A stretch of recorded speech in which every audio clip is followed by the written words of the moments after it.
Hello knitters, my name is Andrea Wong from Andrea Wong Knits, and I'm celebrating my 50th year as a knitter. So my family and I had this idea to put this video together with a couple questions and answers, so it's there for you guys, and for my family too, to refer in the future that in 50 years I accomplished quite a bit, which I'm very proud of it. But most of all, thanks to you and your support, and you, my students, that taught me so much in the knitting. So I just gonna answer a few questions and show you a couple things just to have it out there for you to when you want to learn about me, okay?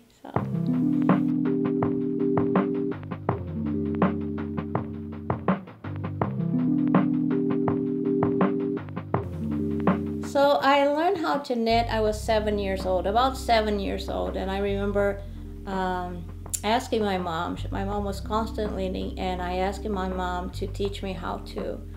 So she gave me a pair of aluminum needles, straight. She gave me a baby yellow yarn. I remember that very clearly. And I started knitting just garter stitch. I didn't realize that every time I was starting a row, I was increasing one stitch at the end. So my first piece ended up being a triangle with a lot of yarn over. So it was a lace piece. But I remember working on that piece of swatch for a long time, and my stitches would get very tight on the needle and they couldn't run. So I would bring to my mom and she would fix it, make them loose, knit a couple rows for me, and I started doing it. I remember clearly there was the pearl stitch I learned first, and I worked on that yellow baby yarn for a while. But I don't know why I remember that project so well, because I don't remember other projects that are more recent, but that's how I started. I always enjoy knitting for being so relaxing. Once I passed that stage, that learning curve, that my stitches were a little too tight, I always enjoy the process more than finishing a project itself. And actually that applies to today. You can see a lot of projects I don't finish. I have a lot of excitement about picking yarn and picking projects and starting new things. And really what I enjoy is the project. It's the process itself. The fact that you repeat the same over and over and over, and my mind goes away. I totally relax with that. And I enjoy the process. I don't wear as much as I should. I have a wardrobe full of knitted things I knit over the years. I have sweaters, I have hats, I have scarves galore. I don't wear it. I enjoy the process. So that's what makes me relax and makes me create.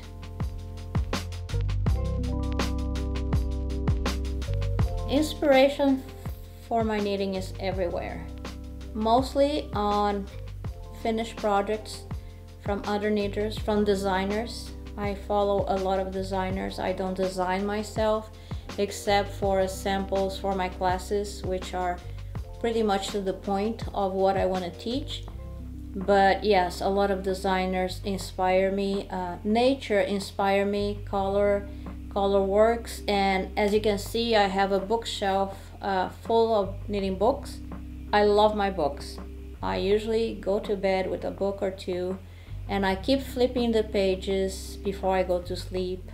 It comforts me, and I get a lot of inspiration, and I keep thinking, oh, this is what I'm gonna start tomorrow, this is what I want to knit, this is the color I want to use. So yeah, designers, nature, and books. So talking a little bit about my mom and my grandmother. They were both excellent knitters. My mom knew how to knit from teenager years. I don't know exactly how long she knit for, but I know that she was a very good knitter before I was born. So My mom didn't design much. She could knit anything she wanted. I remember she knit clothes for my dolls. She didn't have a pattern in mind. She didn't have anything. She would just put the yarn and needles together and would come the perfect size. It would come especially for that particular doll. She was a very, very good knitter.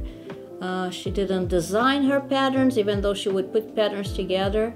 But, you know, what she learned from neighbors or just looking at magazines or learning a pattern from a friend, she could adapt to any size and any person that she wanted to knit for.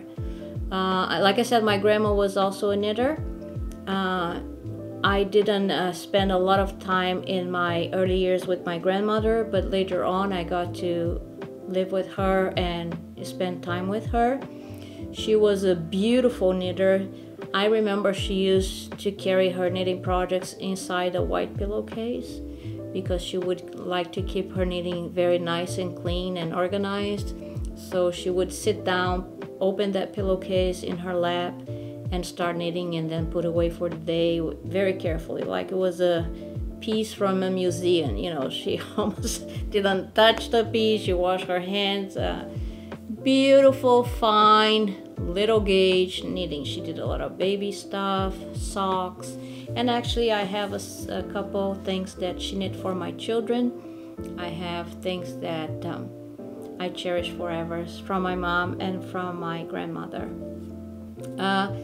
I answered this question before, but one of the things that inspired me a lot is a book that my mom had when she was a teenager, and I'm going to share some of this book with you and some of my portfolio that I saved, a couple special things from my knitting life to share with you.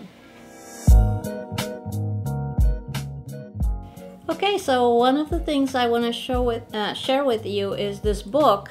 I actually had a few pages published in a magazine one time, a piecework, and there is this garment that my mom knit for me. There's a picture of my mom holding me in her lap, and I'm wearing this double-faced coat with the hood. So when I published that pattern that is from this book, I also sent some pictures of this book. It's published in a magazine, but here it is. This book was given to my mom when she was a teenager, and it was put together by a friend of hers. Her name was Ana Maria Mortari, and she had this beautiful handwriting. Here is, it's of course in Portuguese, tricot and crochet, you know. So Ana Maria had this beautiful handwriting, and she wrote this book in a fountain pen.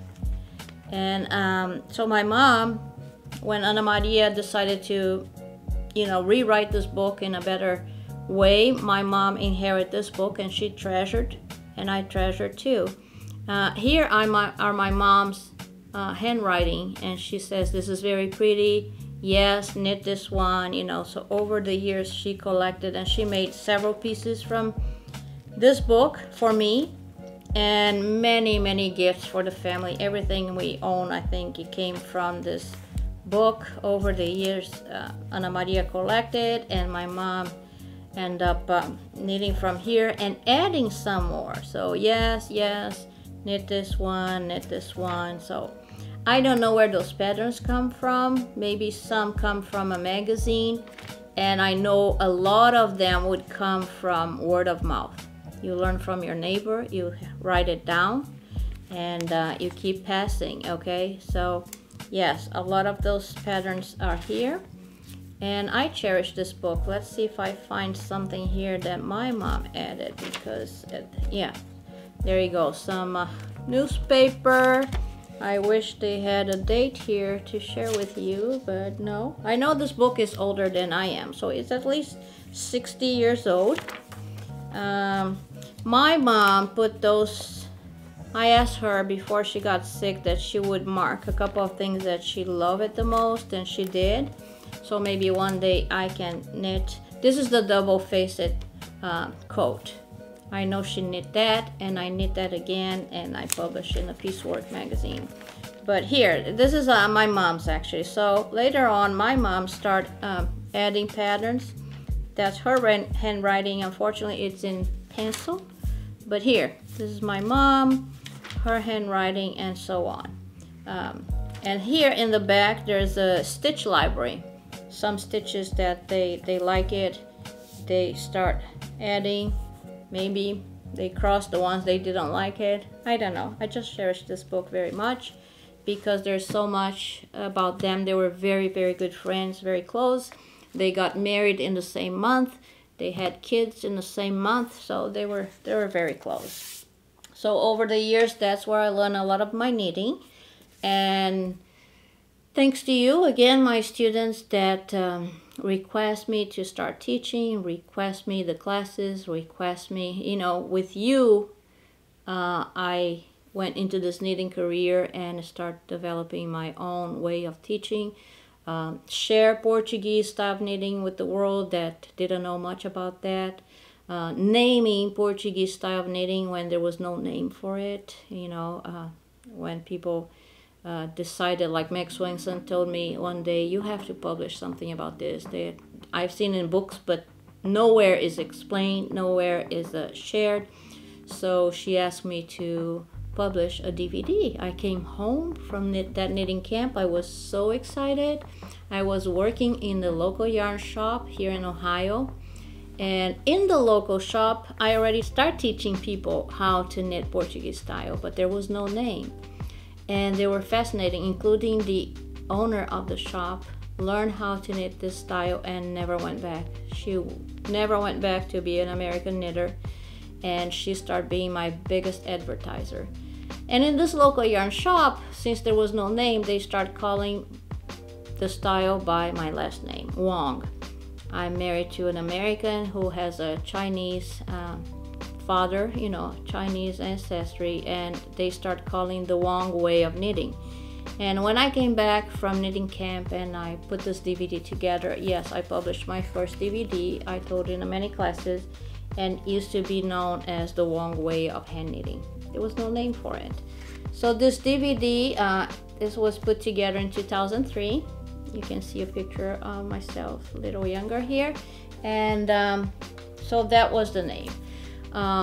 Some people start emailing me criticizing the fact that I put my name on a technique that I didn't invent, and I don't claim. I never invent this. I always tell on my classes this is the oldest style of knitting there is. So, but I have to come up with a new name for it. So I decided to call Portuguese style knitting because I know it's a style that came from Portugal, among other countries. And Portuguese is my first language, so that's that. I decided to call that way.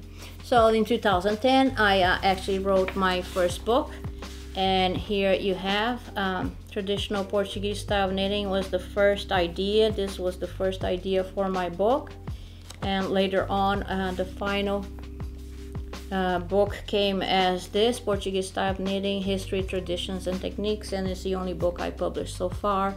Probably many of you are familiar with that.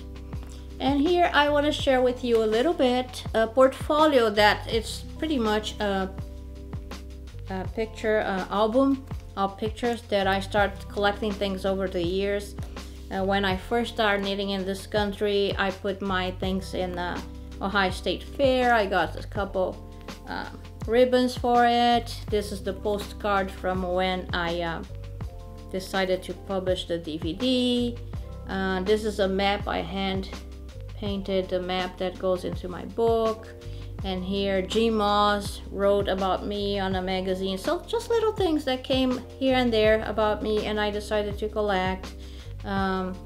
Those are the classes. I had my first class on Craftsy on 2015, if I'm not mistaken. But anyway, here's the article on the magazine and the picture that my mom is holding me. My mom was 21 years old, and here I am with the coat that she knits me and pictures from the book.